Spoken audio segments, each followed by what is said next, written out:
Hello friend, আজকে আপনাদেরকে আগামীকাল একটা সিঁড়ি ঢালাই দিছি। সেটা হলো ওই ওই ওই তলায় কালকে সিঁড়ি ঢালাই দিছি। ওই যে দেখা যাচ্ছে সিঁড়ি। আজকে সকালে এক জায়গায় শাটারিং খুলে আবার শাটারিং করে আবার সিঁড়ি ঢালাই। এটা হলো 3 ধাপের সিঁড়ি। এটা হলো যে আপনার 3 ধাপের সিঁড়ি। 1 2 3 ধাপ, 1 ধাপ 2 ধাপ, 1 ধাপ 3 ধাপ। এখানে 3 ধাপের সিঁড়ি। এটা কোনো লোক যদি অনলাইনে থেকে থাকেন, একদিনের ভিতরে সকালে সেন্টারিং শুরু করছি, রড টড বাইন্ধে আবার ঢালাই দেওয়া শুরু। একটু পরে ঢালাই দেবো এই জায়গাটা।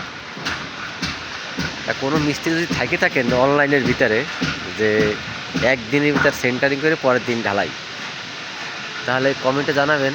তাকে অবশ্যই আমাদের আন্ডারে নেওয়া হবে, ন্যায় কাজ দেওয়া হবে। কাজে কোনো ভুল থাকলে হবে না, ভুল থাকবে, সেই ভুল থাকলে হবে না। অসংখ্য পরিমাণ ধন্যবাদ।